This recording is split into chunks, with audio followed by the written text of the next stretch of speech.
Welcome to our channel. నేను మీ సరిత, పిల్లలకు habit building and life skills కోచ్ని. ఈ వీడియోలో అసలు పిల్లలకి కోపం ఎందుకు వస్తుంది, కోపం వస్తే ఏం చేయాలి, పేరెంట్స్ అన్నోయింగ్గా చేసేటటువంటి మిస్టేక్స్ ఏంటో ఇప్పుడు మనం తెలుసుకుందాం. వీడియోని స్కిప్ చేయకుండా ఎండ్ వరకు చూసేయండి. ఎవరైనా నా ఛానల్ని సబ్స్క్రైబ్ చేసుకోకపోతే ఇమ్మీడియట్గా సబ్స్క్రైబ్ చేసుకోండి. Thank you. అసలు పిల్లలకి కోపం ఎందుకు వస్తుంది? ఎందుకు అంటే మీ మాట వినటం లేదా, అస్సలు మారతాడా లేదో అర్థం కావట్లేదా, కోపంగా ఉంటున్నాడా, ఈ లక్షణాలన్నీ మీ పిల్లల్లో కనిపిస్తున్నాయా అంటే పిల్లలు నిజంగా చాలా చెడ్డ భావంలో ఉన్నారు అనే ఫీలింగ్ కలుగుతుందా? కానీ కాదు. నిజం ఏంటంటే కోపం అనేది చెడ్డ భావన కాదు, అది ఒక సిగ్నల్. పిల్లలు వాళ్ళకు తెలియకుండానే వాళ్ళ మనసుతో ఒక సహాయాన్ని కోరుతున్నటువంటి ఒక భాష. ప్రధానంగా కోపం రావటానికి 5 కారణాలు ఉన్నాయి. నెంబర్ 1, నా మాట ఎవరూ పట్టించుకోవటం లేదు. అవును, కొన్నిసార్లు పిల్లలు చెప్తూనే ఉంటారు కానీ పేరెంట్స్ వినరు. దానివల్ల పిల్లలకి వాళ్ళ గొంతు కోపంగా తయారవుతుంది.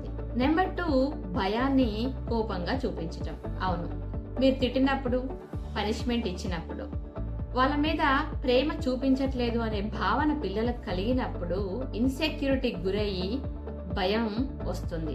ఆ భయంలో నుంచే కోపం అనేది చూపిస్తారు. నెంబర్ 3, అలసట, కోపం.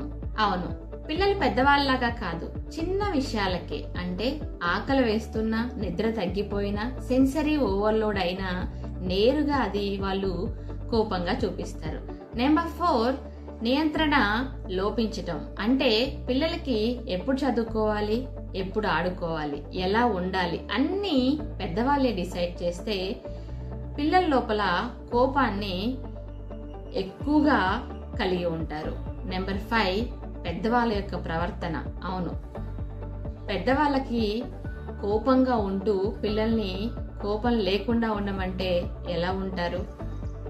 రీసెంట్ గా ఒక మదర్ నాతో షేర్ చేసుకున్నటువంటి ఒక విషయాన్ని నేను మీతో చెప్తాను. అవును, మా పిల్లవాడు ఎప్పుడూ కోపంగానే ఉంటాడు, అస్సలు మాట వినట్లేదు, ఏం చేయాలి అని చెప్పేసి వాళ్ళ మదర్ నాతో షేర్ చేసుకున్నారు. అప్పుడు నేను ఆ బాబుని నా క్లాస్ లో అడిగాను, ఎందుకు వస్తుంది నీ కోపం, దాని వెనకాల కారణం ఏంటి అంటే, నేను అసలు ఏం చేసినా సరే అది తప్పు అని అంటారు అని ఆ బాబు అన్నాడు.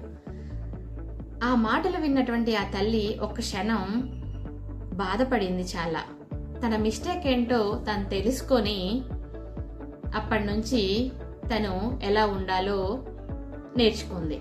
సో డియర్ పేరెంట్స్, చాలా మంది పేరెంట్స్ తెలియకుండానే వాళ్ళ ఎమోషన్స్ ని, వాళ్ళ యొక్క ప్లానింగ్ సరిగ్గా లేకపోవడం వల్ల, దాన్ని పిల్లల మీద చూపించడం వల్ల పిల్లలు చాలా సఫర్ అవుతున్నారు.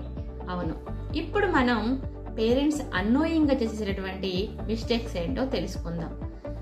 నెంబర్ 1, పిల్లల్ని వాళ్ళ యొక్క భావాల్ని తిరస్కరించటం. అవును, పిల్లలు వాళ్ళ కోపాన్ని వచ్చినప్పుడు దాన్ని వాళ్ళు చూపిస్తున్నప్పుడు చాలా మంది పేరెంట్స్ తిరస్కరిస్తారు. అది ఒక భావన అనేటువంటి feeling parents గుర్తించరు.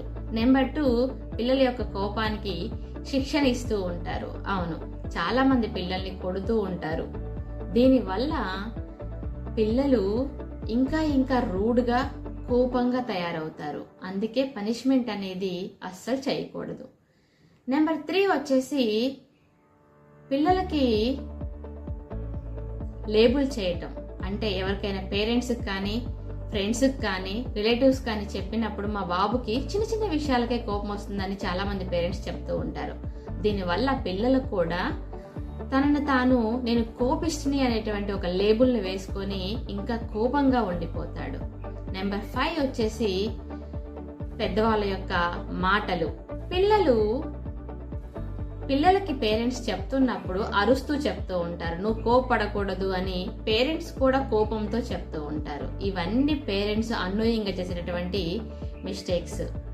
So dear parents, కోపం అనేది అసలు సమస్య కాదు, కానీ దాన్ని ఎలా హ్యాండిల్ చేయాలో తెలియకపోవటమే అతిపెద్ద సమస్య. కోపాన్ని ఎలా హ్యాండిల్ చేయాలి, దాన్ని ఒక లైఫ్ స్కిల్ గా ఎలా చూడాలి అనేది మనం నెక్స్ట్ ఎపిసోడ్తో తెలుసుకుందాం. కానీ డియర్ పేరెంట్స్, మీ పిల్లలతో మీరు డిసిప్లైన్ బిల్డ్ చేయడానికంటే ముందు వాళ్ళతో కనెక్షన్ బిల్డ్ చేసుకోండి. అలాగే పిల్లలు కోపం వస్తున్నప్పుడు ఎందుకు వస్తుందో అర్థం చేసుకోండి. డియర్ పేరెంట్స్, నా క్లాసెస్లో పిల్లలకి కోపాన్ని అణచటం కాదు, అసలు దాన్ని ఎలా హ్యాండిల్ చేయాలో నేర్పిస్తాను. డియర్ పేరెంట్స్, సబ్జెక్ట్స్ మార్క్స్ కొంతవరకు మాత్రమే ఉంటాయి, కానీ ఈ భావాలను ఎలా హ్యాండిల్ చేయాలి అటువంటి నైపుణ్యం అనేది తెలుసుకోకపోతే దీనివల్ల లైఫ్ లాంగ్ పిల్లలు సఫర్ అవుతూ ఉంటారు. మీ పిల్లలకి ఈ ఇన్నర్ స్ట్రెంగ్త్ ని బిల్డ్ చేయాలనుకుంటే నా లైఫ్ స్కిల్స్ క్లాసెస్లో జాయిన్ చేయించండి. మరి ఇంకెందుకు ఆలస్యం, వెంటనే మీ సీట్ని రిజర్వ్ చేసుకోండి. ఈ వీడియో నచ్చితే ఖచ్చితంగా లైక్ చేసి ఎవరికి ఈ వీడియో అవసరం అవుతుందో వాళ్ళందరికీ ఈ వీడియోని షేర్ చేయండి. Thank you for watching. For more videos stay tune to my channel.